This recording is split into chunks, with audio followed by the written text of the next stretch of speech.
Welcome to the Triage Method podcast with me, Gary McGowan, and my co-host, Mr. Patrick Farrell. Paddy, how are you this week? I am absolutely fantastic. Gary, is the only reason you absolutely sped through that because you are munching on jellies at the moment. Would that be an accurate statement? That'd be a very accurate statement, yes. And we're talking today about fat loss. And you think that's acceptable? Yes, I'm basically force feeding myself in an attempt to gain weight. And jellies during podcasts is a very appropriate way of trying to facilitate that goal. And of course, you can eat whatever the fuck you want on a fat loss diet too, which kind of dovetails in nicely with what we're talking about today, which is like, do you actually need to track?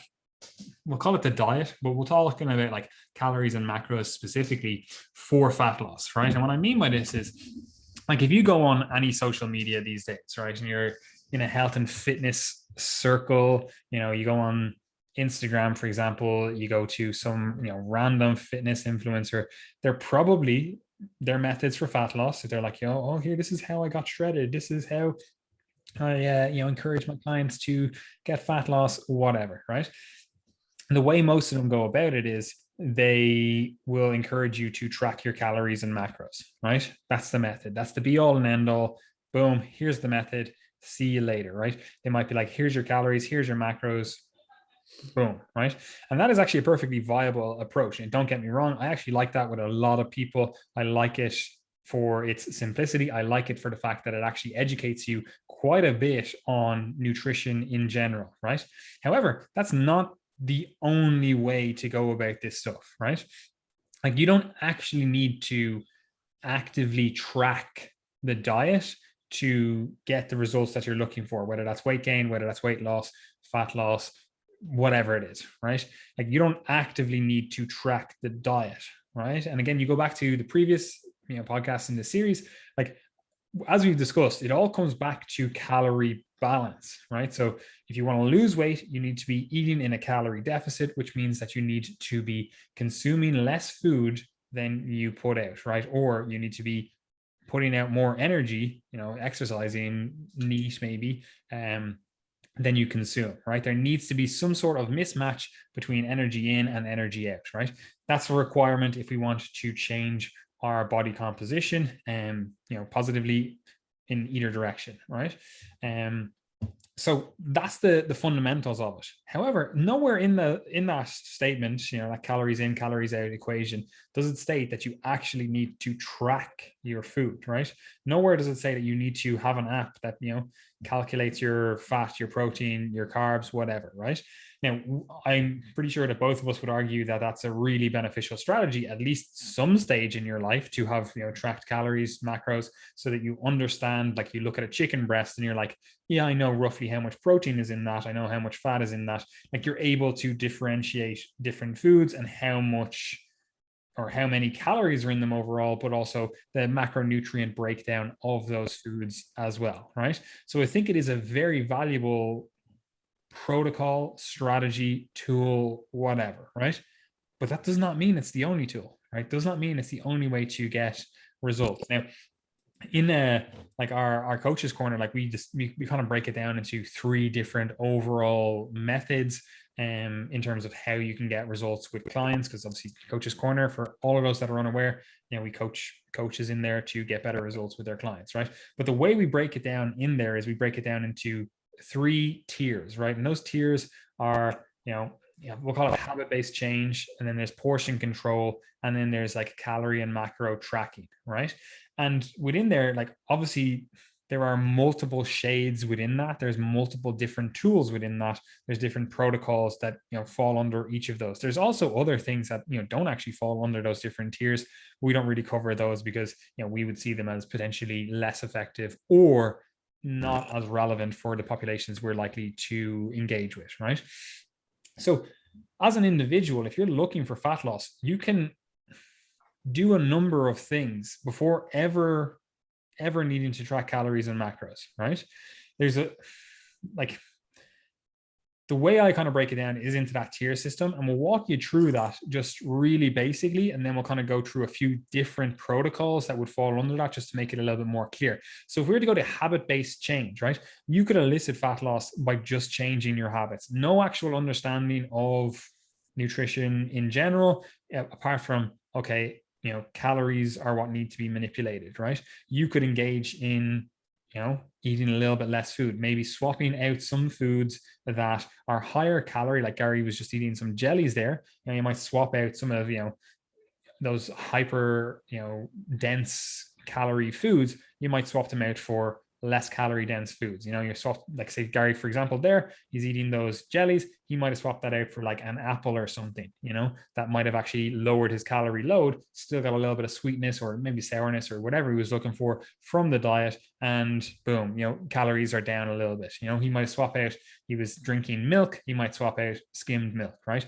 And obviously, look, Gary's trying to gain weight at the moment, so he might do the opposite of that. He might be like, right, I am drinking like skimmed milk or 1% milk or whatever. I'm actually going to go for, whole milk, full fat milk, maybe even drink fucking cream. I don't know how Gary needs to get his calories in, right? Cream. Yeah. So like you could do that. That's just habit-based change. We're just going to change a few little habits, and that's going to lead to the outcome that we want overall, right? And again, these habits can be really all-encompassing. Like you can be doing like, broad sweeping habits, like, oh, I'm going to skip breakfast. That's a habit that you do, and that can lead to, a pretty substantial reduction in calories, there's a multitude within that, right? And we'll kind of come back to that in a second, right? So the other one then we could do is portion control, right? And all of the methods are effectively portion control. Like it's what they are. Like portion control, you're controlling your portions, right? Like what do you think calorie and macro tracking is? It's controlling your portions, right?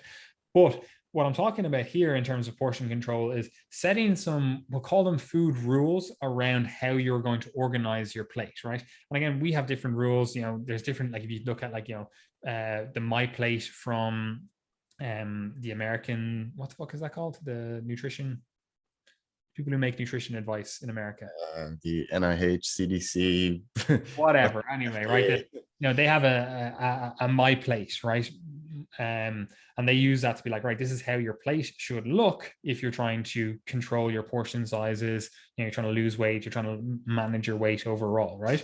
And you can use something like that. You can make up different food rules in terms of like, oh, I'm going to have 4 meals per day. Each of those meals is going to have like a fist size portion of protein. It's going to have like, 2 fist sizes of vegetables. It's going to have whatever, like you can make up different food rules so that you can manage your overall calorie load so that you can get the results that you want, right?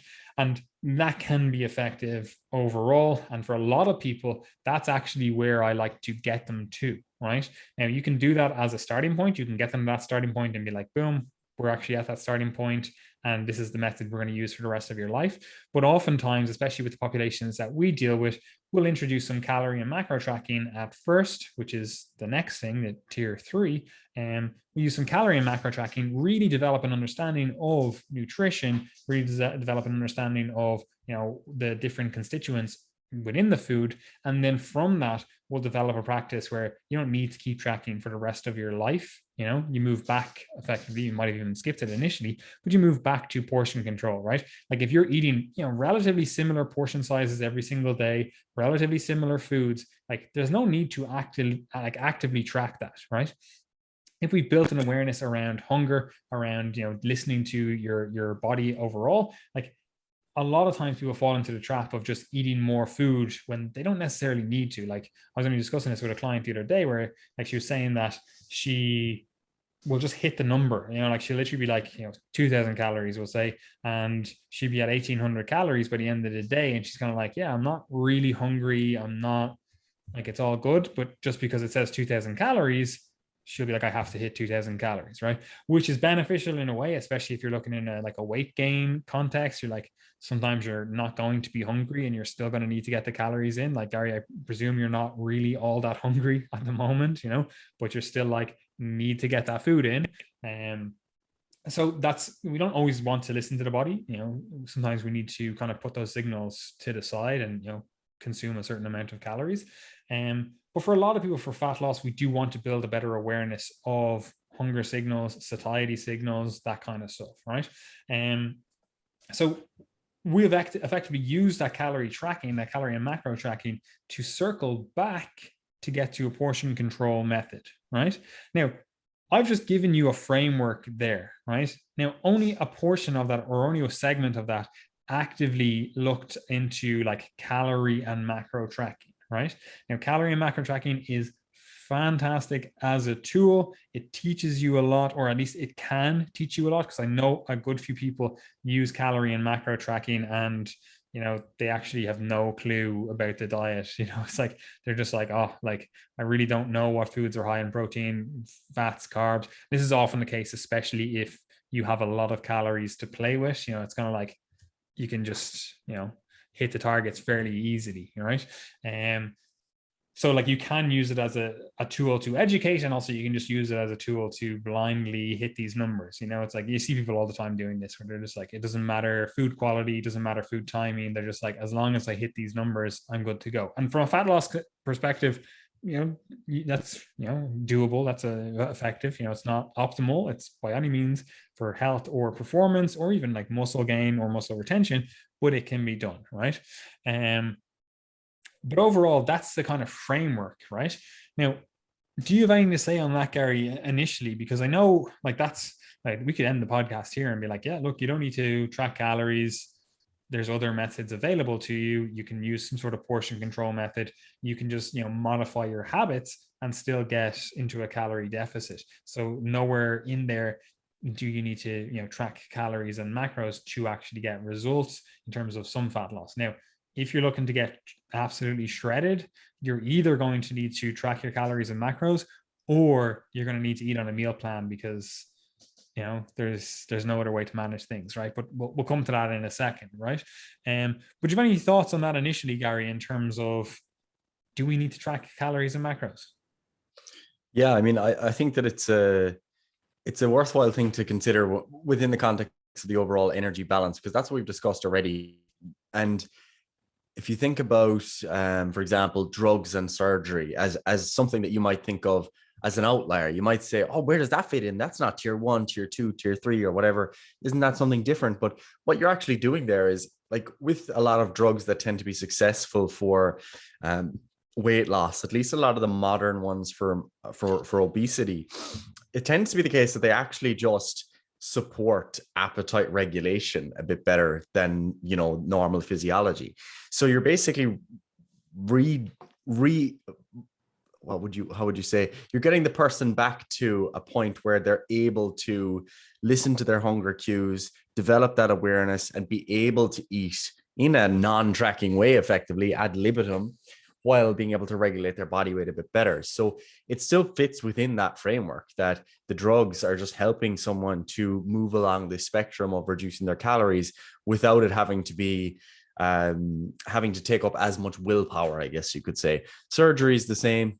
Surgery effectively acts in such a way that, like with bariatric surgery, that you're basically either, removing the stomach or reducing the size of the stomach in such a way that, again, we're supporting appetite regulation and limiting the amount of food that can come in. So overall, all these things still very much fit within that framework. And we're ultimately trying to get to a point where you're able to better control the amount of calories that you're consuming. And that can be as a result of your physiology, because maybe there's the drugs or surgery, or the foods that you're now consuming are better aligned with appetite regulation. So a higher protein diet, one that's higher in fiber, more fruits and vegetables, etc., that facilitates you maintaining those lower calories without actually tracking. So that's the important thing to understand here, is that you'll see many people, make recommendations, like whether it be a low carbohydrate diet or a very high protein diet or a very high fiber diet. All of these different prescriptions are ultimately aiming at the same thing, where you're trying to reduce the tendency to overconsume hyperpalatable foods and thus overconsume calories.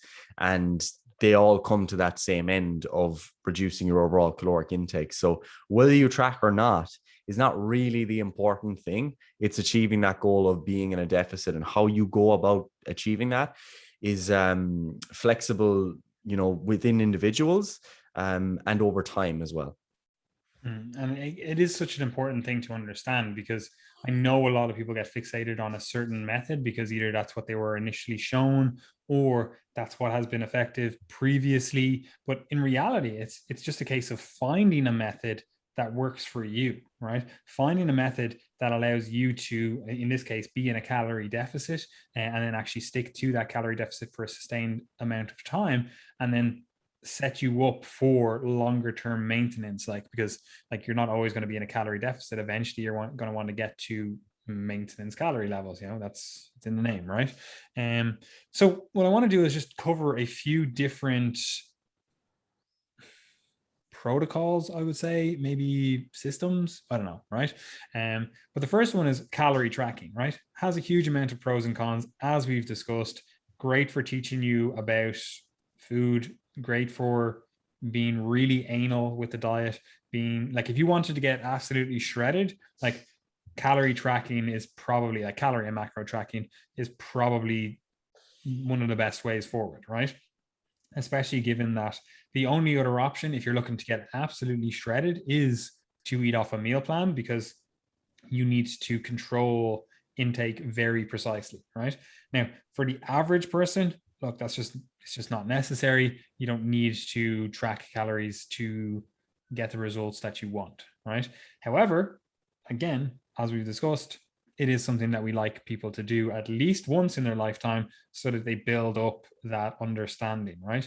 And this is one of those things where you'll get people that come to you and they say, oh, well, I tried calorie tracking before, I just didn't like it. And then inevitably, when you go dig a little bit deeper into that, you're like, oh no, you tried eating in a fucking 1,000-calorie deficit. No wonder you didn't like it, right? It wasn't the method that you didn't like necessarily. It was the poor diet structure that you didn't like, right? Or they were just looking at calories. They weren't really looking at their macros at all. And there was no food education or anything like that, right?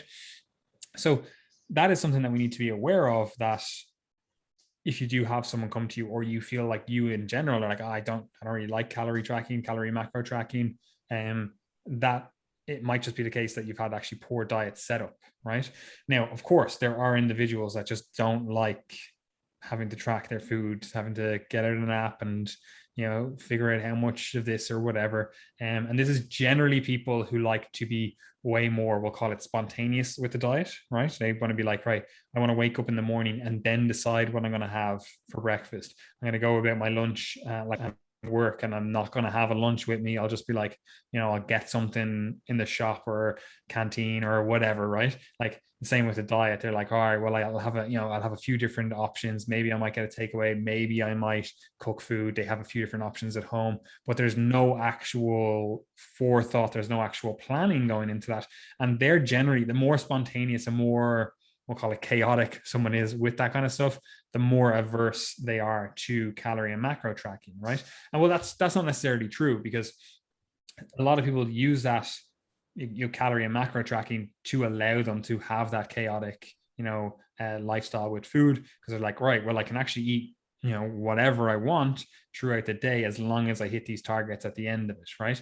But generally what happens is, once you start calorie and macro tracking, you do start planning your food ahead a little bit better. You're okay, well, if I need to hit these targets, I need to have a little bit more protein at breakfast or lunch, because I can't stomach fucking, 200 grams of protein in one meal at dinner time, right? It's it's not going to happen, right? So people do start inherently starting to plan a little bit more and going, okay, these are different breakfasts that I might have that fit in with my overall, calorie targets, macro targets, etc. Right?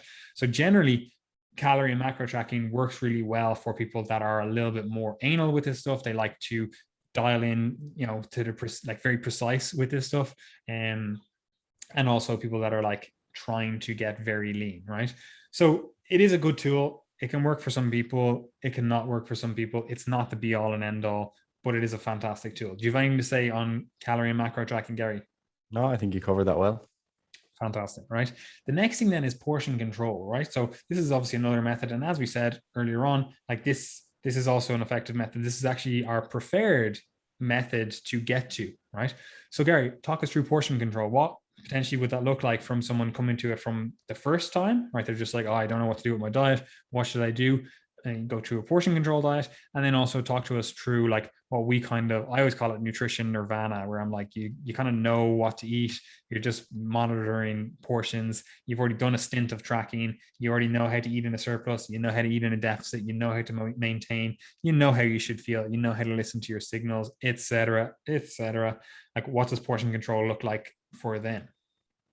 Yeah, so portion control is something that's actually quite easy to implement if you've got, you're doing your shopping yourself, you're consistently preparing meals for yourself, etc. It's very easy to implement portion control then, because the thing is, people sometimes get really hung up on, oh, should I have like a palm size protein serving or a fist size? And the hand is a nice way of implementing it, but at the same time, like many of the, like, let's say if we stick with protein sources in terms of meat, like they're often pre-portioned. It's kind of done for you in the sense that, like, if you're having a salmon fillet, it's very easy to say to someone in prescribing portion control, have one salmon fillet. Like, yeah, some of them might be 150 grams, some of them might be 200 grams, but ultimately, once something is consistent over time, you're able to make little tweaks here and there. Same thing, like one medium chicken breast might be the portion that you're prescribing with regards to protein, and then you just aim to maintain that over time. And ultimately, the aim of portion control is not just to restrict calories. Like, that's not just the goal. It's also to make sure that you're getting your appropriate macronutrients. So that's why, I started with protein there. It could be, right, roughly a palm size serving of protein might be something that you give to someone, assuming they're consuming, let's say, animal products, might give them about 25 grams of protein or so. Of course, that varies considerably with hand size and everything, but the idea is that it scales together. If you got a bigger person and you want them to eat a much higher protein diet, you might double up the portion or whatever. But the hand can be useful. So you can measure things in terms of size of your palm, size of your fists, a handful, and then also, thumbs or finger size portions for things like fats. So there are different things that we would prescribe for people sometimes. Personally, I'm more of a fan of having someone tell me what they like to eat on a regular basis, and then getting a rough idea of what that portion would look like. So for example, it might be one medium chicken breast plus half a serving of microwave rice plus a fistful of vegetables. Like, that's really simple to implement, because if you're eating microwave rice, like, there you go, that's 2 servings in the bag, one for now, one for tomorrow. The chicken breast, it's already there, the portion is there, and then your vegetables, take them out of the freezer, handful into the microwave, 2 minutes, done. Simple. That's really simple to implement. But the good thing about portion control is that having rough ideas of what your portions should look like is also something that helps when you're eating out, because you might get served up a big meal. Let's say you go to a restaurant, you get a carvery dinner like turkey and ham or something, let's say, and the plate is huge, it's much bigger than you would normally have. Then you might just say, right, I'm going to have my fistful of carbohydrates like I normally have, and I'm going to leave the rest behind. And then the same with the meat. The meat looks roughly okay. There's additional sauce, so I just might factor that in by having a little bit less fat at my next meal, for example. So if you've got a rough meal structure, like a meal template that you stick to, that's a really nice way of structuring your meals. Obviously, it's something that requires tweaking then over time, because you might come up with an initial structure. So, for example, I might say, right, this person's on requires around 2,000 calories. So, they're 70 kilos body weight, and I want them to have 140 grams of protein. So I know they need to be getting over 40 grams per meal, let's say. Then we might initially put all that in practice. So say 3 meals, fistful of carbohydrates at each meal, 2 thumbfuls of fat at each meal, and a palm and a half, let's say, of protein at each meal. And then over time, what we might do is, right, weight loss is not happening, we're trying to lose weight. Why don't we take out the fat for meal 3, and you can keep on going with your approach? So that might mean you used to cook your eggs in that meal as whole eggs in olive oil, and now you're just having them as 2 whole eggs, 2 whites, or something like that. So once you've got consistency, it's quite easy to implement. And there's other things that do fit into portion control as well. Such as, like, it varies. Some people find these things helpful, some people not so much. But For example, the types of, it might be types of spoon that you eat with. You know, a lot of bodybuilders do this, where they will use a spoon to eat, a small spoon to eat their porridge, a baby spoon, instead of a large tablespoon, because effectively what they're doing then is self-regulating how fast they can eat and how much they can eat per bite. It slows you down, and there's kind of more intrinsic portion control as a result of you feeling fuller a bit sooner. So there's little tips like that that can go along with portion control. But I think that's the nuts and bolts of it, really. 100%. And like, as you were saying, like that's an easy approach to take, whether you are coming to this from the start or you're coming to this from a really educated position around nutrition, like you've calorie and macro tracked or whatever beforehand, right? Now, obviously, it is easier to do if you already are able to decipher foods. Like you're like, oh, olive oil, that's fats, right? I know that, right? Or you're again, like you're saying, eggs. You might be like, oh, is that protein or is that fat? Like you don't know how to qualify the different macronutrient composition of these different foods, right? So it is obviously easier if you come to this with more nutritional knowledge. However, that's not to say that you can't build that knowledge over time, right? And this is especially a case if you use that kind of method that we use, or like Gary outlined there, where it's like, what are you currently eating, right? Let's actually break that down, right? So this is, okay, this would be your protein source of this meal. No, there's actually no protein source of this meal. So we need to bring one in here, right? Like if you actually go through the structure that you currently have, now this is obviously easy for us to do, critiquing someone's diet effectively, but it's also something that you can do yourself if you again learn some basic nutrition stuff, right? And again, this is why we generally use calorie and macro tracking initially, because it kind of has that built in. It kind of makes you more aware of protein, carbs, fats, etc. Whereas if you don't do that initially, it can be a little bit hard to educate yourself on that. Like it definitely can be done. There was a time before calorie and macro tracking and people were still able to get in shape, right?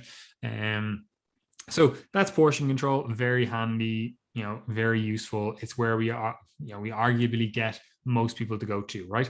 The next one is, we'll call it mindful eating, right? And again, like these are shades within shades, because if we're using mindful eating, like we use that when we're portion control, we use that when we're calorie and macro tracking, but it is a distinct method in and of itself, right? And what I mean by mindful eating is like we're actually learning to listen to the internal cues, right, of our body, right? Now, I would argue that this is pretty ineffective method unless we've already got some structure in place in terms of, protein intake, in terms of vegetable intake, etc. Because most people are going to have a terrible like hunger response unless they actually have an effective diet set up, right? So it kind of, you have to have other things in place before you utilize this method only. But once you're using another method, again, your calorie macro tracking, you're doing whatever, and then you start layering on like mindful eating in terms of listening to your hunger cues, listening to, how satiated you feel after that meal, how that meal makes you feel energy wise, how did you time that meal? Like, did you eat it too soon? You're feeling bloated, maybe. Did you eat it too far away? You were feeling hungry. You're a bit angry before your meal. Like, what was going on, right? And once we dial that in, we can actually dial in a lot of different things, right? So let's assume that calories and protein are already taken care of, right? Because they're the two big ones. You're probably going to need to use some sort of portion control and some sort of calorie macro tracking to get those dialed in, right? Not always, but for most people, that's an easier method. And if we then layer on some sort of like mindful eating where we're like, all right, we need to actually dial in on how do you feel in response to this meal? How do you feel when you get to this meal? How does it feel in terms of when this meal is timed? How does it feel, everything about that meal? Like when do you feel hungry throughout that meal? When do you feel satiated? Like what are the actual responses to that? Are you actually tasting the meal? Is it good? Like that kind of stuff. We're asking ourselves these more subjective questions, right? Because it's your response, your individual response to it, right? And once we start dialing that in, you can actually get so much granularity with the diet. Like you can start timing the diet down to an absolute T for you, like it's absolutely, you couldn't get it more perfectly, right? So that is something that's really important regardless of the diet methods you use, but it is also in and of itself a practice we could engage in so that we could be on track with a fat loss diet, right? Like you could start listening to hunger cues. You could start listening to, satiety cues overall, right? Now, the issue with this is in like, say, obesity, you might not have, we'll call it quote unquote normal, hunger cues. You might not have normal satiety cues. Like if you're eating absolute crap as well, you're probably not going to have normal hunger or satiety cues. Like anyone who's eating like say something like a McDonald's or something, yourself, like you're literally hungry an hour later and you're like, I've just eaten fucking 1,000 calories. How am I still hungry? Whereas if you had 1,000 calories of, I don't know, fucking broccoli or something, you'd be like, I'm actually stuffed for 3 days, So it's like, this is, you need to already be on track with a lot of things to make mindful eating work effectively, right? Because if this intuitive, mindful eating approach just worked out the bat, like, out the gate, you're just able to go for it, like it would work for everyone. That's all we'd say. We just say, oh, listen to your hunger, and that would solve everyone's fucking issue, right? And obviously that doesn't work like that. There's a lot more nuance to it. You do have to have a lot of things in place initially if we want this to work. Do you have anything to say on that kind of mindful eating approach at all? I suppose just recognizing how this actually plays into your environment as well as something that is worth considering. I have a bad habit sometimes of, taking my meals up here to my desk and like sitting down, kind of half doing work, half trying to scoff my food down. And for me, it actually has the detrimental approach of getting caught up with work, and because I'm not particularly hungry and I'm sort of eating beyond the point of fullness, I find it difficult to finish my meal. But for most people, what ends up happening is you're just scoffing down your meal. You're not even thinking about the food. You're not embracing the flavor profile. You're not asking yourself if you're getting full or anything. You're barely chewing your meal. You're just throwing it back and suddenly it's gone. So you weren't mindful at all because of those environmental distractions. And that's something I try to do very, very frequently, is to, have meals separate to where I'm working, separate to other distractions, and actually, enjoy the food. That doesn't mean you can't, like, I don't know, watch your favorite show while you eat your meal or whatever. But as a rule of thumb, especially when it comes to fat loss, slow down your eating and embrace the food, enjoy the food. Don't be like, eating on the go. That's a very bad habit that personal trainers get into for no fault of their own. It's just a case of having very little time between clients. You're on the gym floor and you're absolutely scoffing down a meal out of Tupperware. You've no chance to actually, ask yourself, were you full, to think about how hungry you are heading into the next meal. It's just scoff it down when you can, and probably not the best way to get the full benefits of your meal, both in terms of the satiety response and mindful eating, but also like the ability to then digest that meal if you haven't even chewed it. 100%. Another one then, and we touched on it before, is just like using a meal plan, right? And there's obviously shades within this. It's not all good or bad, because people always hear like meal plan, and if you're in this like evidence-based world, they're like, oh, meal plans are the fucking like so stupid, the fucking devil, whereas you hear other people, they're like, oh, I need a meal plan to help me lose weight, can you give me a meal plan? And it's like they think that there's just some magic combination of foods, or some magic whatever, that, oh, this meal plan is going to solve everything, right? Meal plans, like effectively every time you eat days worth of food, like that was a meal plan, right? That you had a plan for that food. Maybe you didn't have a plan proactively, but if we were to look back on it, it's like, this is your set menu for that day, if you will, right? Like you could effectively just automate, make your own meal plans. If you're like, this day was perfect in terms of my nutrition, there you go, there's your meal plan, see you later, right? Like you could use something like calorie and macro tracking, make out a perfect day for you. You're like, all right, cool, this is how I have my breakfast, this is what I have for lunch, this is what I have for dinner. And you could basically have that as your template. You're like, there's my meal plan, that's what I eat most days, right? Now that's obviously different than someone, say for example, like you go to a coach and they go, here's your 1,200 calorie meal plan, or here's your 1,600 calorie meal plan, or here's your 2,000 calorie, whatever it is, right?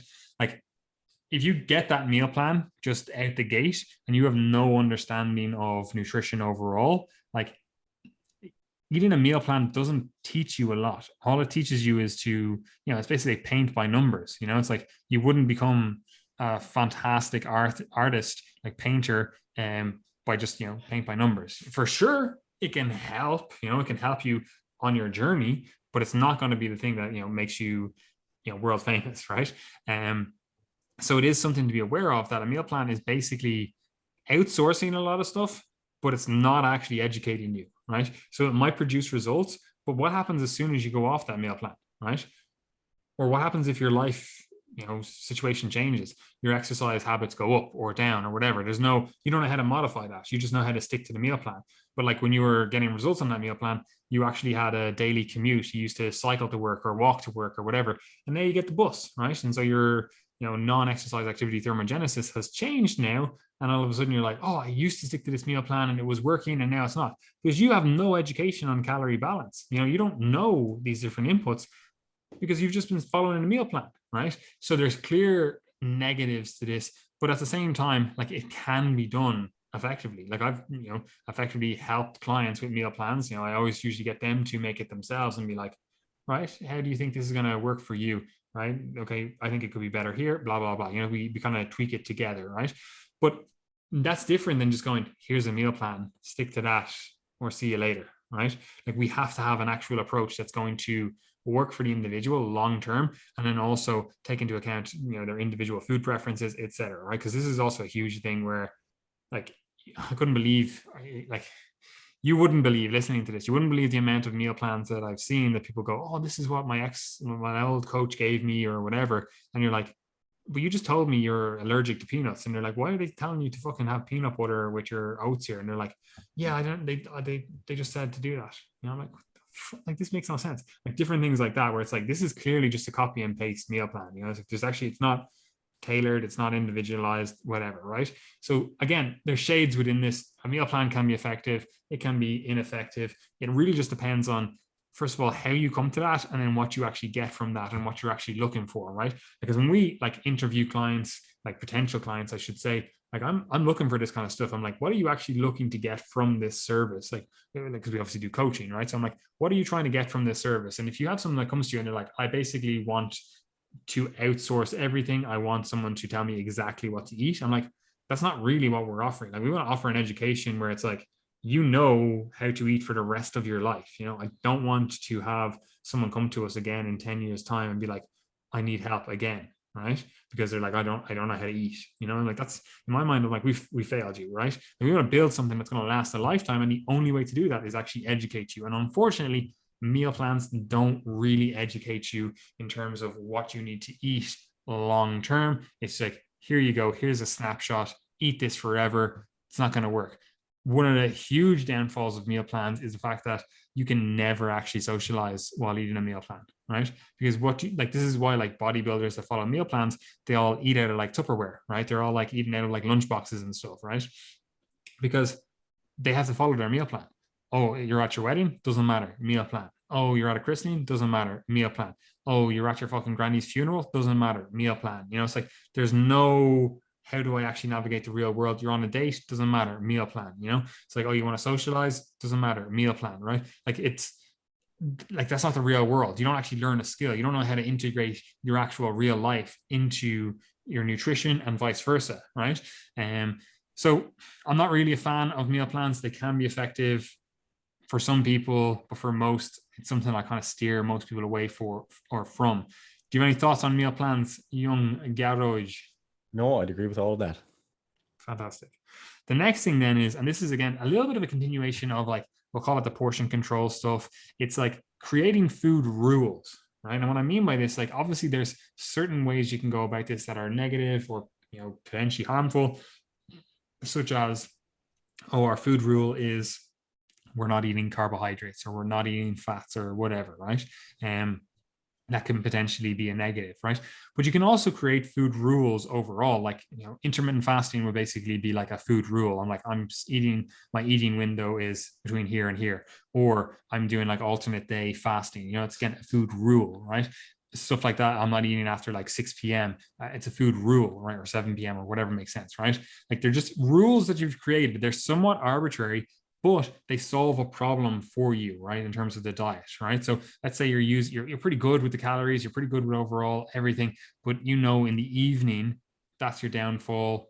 You have I don't know, packet of crisps, some biscuits, some tea, and it's like it gets out of hand calorie wise. And you're like, if you can just cut that out, all of a sudden you're like, most of my problems are actually solved. If we have a food rule, and this is not necessarily to say that this is the way I would deal with that, but this is one way that people do deal with it, right? They'll be like, right, my food rule is I'm not going to eat after 8 o'clock or whatever time it is, right? All of a sudden it gets rid of all of those extra calories that you didn't necessarily need, and then all of a sudden you're like, bro, I'm actually able to get the results that I wanted. So there are different food rules. Portion control, like the methods we've described earlier on, they could fall under the category of food rules. Like we're just creating rules around food. It's like, oh, you have to have this amount of portion size of protein and carbohydrates and fats and veg and whatever else, right? Like they're food rules. Some of them are somewhat arbitrary, some of them are a bit more specific. But like it is this concept of creating food rules, it is beneficial and potentially negative, right? For example, like if we just go, oh, our food rule is we're not drinking alcohol, it's like that might work, but it might also not work, because it might be a case that like how you socialize with all your friends is alcohol. So it's like, do you now give up all your friends? It's like, how are we going to navigate that? Like just creating a food rule isn't going to solve that situation from you. It's probably going to isolate you from your friends, right? And maybe you need to get new friends. I don't know the situation, but that is something we need to be aware of. So what are your thoughts on like just creating food rules to help us with the diet, help us stick to a calorie deficit in this case, because we're looking at fat loss? What are your thoughts, Gary? Yeah, I think food rules can actually be useful. Like, I think there's like they get a lot of negative rep in the fitness industry because there's obviously the case that if you have excessive food rules, that can become quite disordered and you end up, retracting socially. You're not able to engage in social events and you've a really bad relationship with certain foods and the foods that you enjoy. Oh, excuse me, jeepers. No yawn on the podcast. Etc. But there are some good examples of food rules that could be useful. So, for example, at the moment, I actually like getting a takeaway maybe once a week. You know, dare I say it, but I like getting a Only takeaway. once a week. Yeah, or some sort of like quite indulgent meal. I would be able to save myself a lot of calories if I took that out per week. That's obviously not what I want at the moment, but it might be the case that let's say I was running a 6 week fat loss phase where I was trying to lose weight. A food rule that would be useful would be okay, on Wednesday nights, instead of getting a takeaway, what I'm going to do is cook a steak dinner for myself that will be 500 calories less. Boom, saved 500 calories there. That's it, done. What Probably might be actually better for you would be, cooking some like sushi, so you actually eat some fish. no, thank you. So yeah, any meal of your choice, you can have a sushi if you wish. But the basic idea there is that you're creating some sort of rule that is not necessarily overly restrictive. Like you're just not having a takeaway. Like that's not that bad, and you're only doing it for a certain period of time. You're not saying, I will never have a takeaway again in my entire life, because that's what people do. And because they have that in their head, if they ever do have an opportunity to have whatever they've decided to restrict themselves, they go all out and don't control it at all, because in their head, they're thinking, well, I'm not going to have the chance to do this again, so I may as well get it all out of my system. So you have to be careful with food rules in that sense. Like if you say, I'm never going to eat chocolate again, and you are the type of person who like chocolate is your favorite food, that's not going to work out too well, because what's going to happen is 2 weeks down the line, someone's going to give you a square of chocolate and you'll say, oh, well, I've messed it all up now. I may as well enjoy as much chocolate as I possibly can so that tomorrow I can go back to my zero tolerance rule. Okay. So when you're coming up with these rules, make sure they're reasonable, make sure they're things that you can actually stick to. It doesn't have to be something that you stick to forever. But it might be, that some things actually are worth sticking to forever. For example, it might be, when I sit down in the evening with my cup of tea, I have two biscuits, and that's my rule, the two biscuit rule, just so that it's just something that's a piece of structure that you can then make into a habit and it just becomes the norm. Because that's what you're trying to do. You're trying to make these little rules and strategies into habits so that they are just your norm basically forever. Okay. Because yeah, that's it really. It's pretty simple. Come up with your own rules. Yeah. All you need to do is form habits that are actually going to help you on your Yeah. journey. right? Because Basic. effectively that means you're going to have to break old habits that are not effective for your journey, whatever your goal is, right? But anyway, that kind of concludes, like, there are other methods that you could use in terms of, like, rather than tracking, calories in the diet or whatever, there are other ways of going about it, right? However, I want to just touch on relatively briefly another side of this, right? Because that is, like, do you need to track calorie expenditure meticulously, right? Because we've basically been talking about a calorie equation, the calories in, calories out equation, and we've been talking about it from the perspective of, like, let's manage these different things to manage the calories inside of things, right? But what about the calories outside of things, right? And there are various apps, trackers, even like, something like counting your steps, like all of these different things, like, they are ways of tracking your calorie output, right?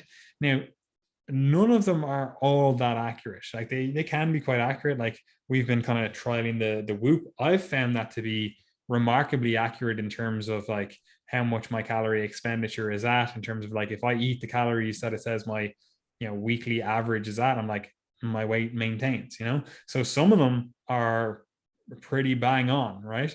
Some of them are pretty off. However, like, I'm never going to use Whoop, here, or some calorie tracker. Like, I also have an Apple Watch, I'm not going to use that to be like, this is how I am overall modifying my diet, right? And I'm definitely not going to be using it from a perspective of, like, oh, this is my day to day, right? This is today I only burned 2,000 calories, so I'm only allowed to eat 2,000 calories, right? I'm definitely not doing that, right? However, it is a great tool, or it can be a great tool for keeping you on track with a lot of stuff, especially the non-exercise activity thermogenesis stuff, like the fidgeting, the steps, that kind of stuff, right? Because most people overestimate how many calories they actually burn in a training session, a gym training session at least, and underestimate how many calories they actually burn day to day when they're actually active versus when they're not active, right? Like, I was only talking to another client about this, and they were saying that, oh, like, I've gained weight and I'm doing the exact same stuff that I've always done. What's the story here, right? And I was explaining to them that it's like, you have gained weight because there was a few events that you went to that you overconsumed calories, alcohol, etc., right? So there was a bump in calories in general, right? And you were effectively exercising or moving at maintenance, so you are not ever digging into what you've added. And this is how people add weight over years. Like, their energy expenditure stays remarkably similar, but what happens is, Christmas time, different events, they'll eat more, and all of a sudden they gain 5 pounds, 2 kilos, whatever it is, right? And they'll never actually dig into that. They'll never actually chip away at that, right? They'll always just have that 2 kilos until the next event, where they gain another kilo or another 2 kilos, and their activity stays remarkably similar, right? So they're like, I'm still getting my 10,000 steps per day or whatever it is, but it's like, you are effectively exercising at maintenance. You're not ever exercising above and beyond, or you're never actually eating in a deficit, right? So a calorie tracker can be really good for that. It can be a great tool for estimating, we'll say, calorie expenditure day to day. It can definitely be a great tool if you are doing, like, mixed activities, like, as I said, like myself and Gary, we do like jujitsu and resistance training.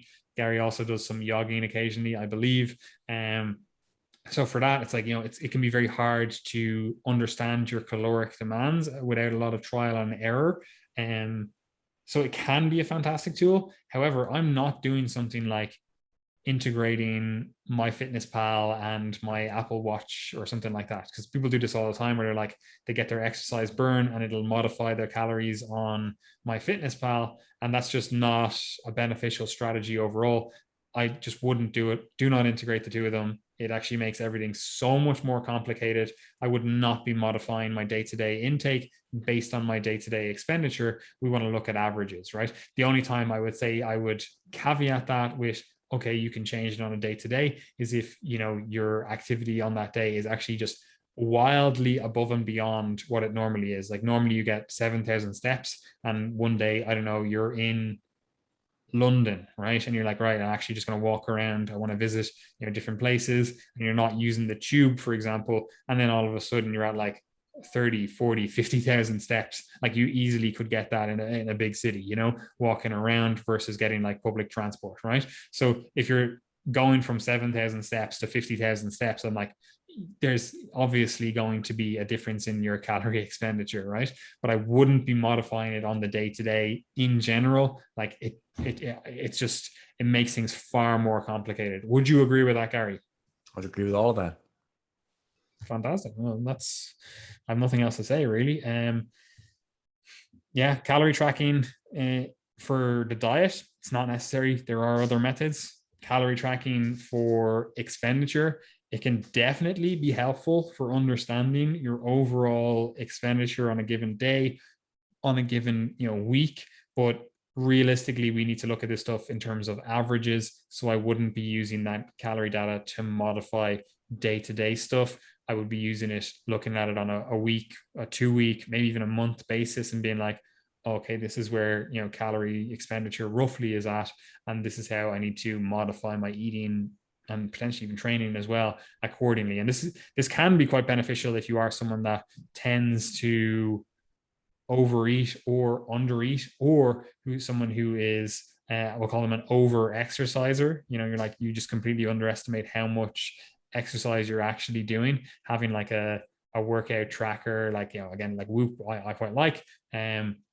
having something like that where it's like, oh yeah, you're burning way more calories than you thought, right? Now this also brings up the thing where some people are just really awful at estimating fucking their diet, their training, everything. And for those people, being a bit more anal with stuff makes a lot more sense. Like I couldn't tell you the amount of people that, again, have come to us and said like, oh man, I eat so many calories, I just have a fast metabolism. And then you actually dig into their diet and you're like you're literally eating 2,100 calories.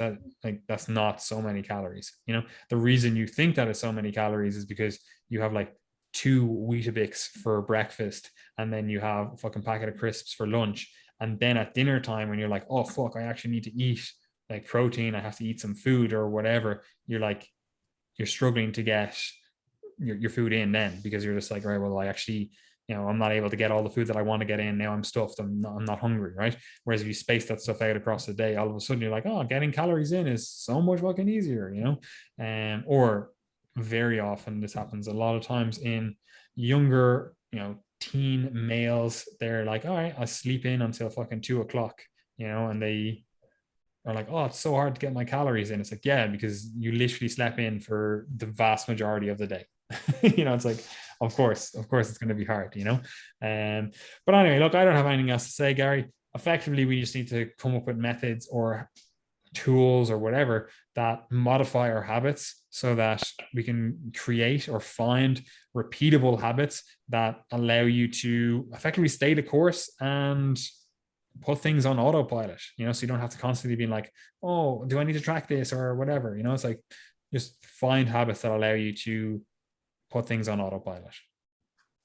Outstanding. That's it. And if you'd like help with that, you can sign up for the Triage Method coaching service and work with one of our expert coaches to help you with your fat loss or other results. So that's an option. You could also, if you're a coach, you want to learn more, then as we said, we've got the Coach's Corner, and you can subscribe to that to level up your education. You can also keep up with our content by following us all on social media. Follow Triage Method, and then you'll find the rest of it. That's the best thing you can do on the old Instagram, is probably best. Other than that, we do have a newsletter, which will be going out on Monday, and you can subscribe to that. It's probably too late by the time the podcast has come out, so you can subscribe for the next newsletter that comes out, but that just allows you to keep up with everything that we're producing. And other than that, share the podcast around if you enjoy it, share it with a friend, share it in your story if you happen to peruse social media, and leave us a review if you can. That'd be great. Fantastic. And enjoy yourself, guys.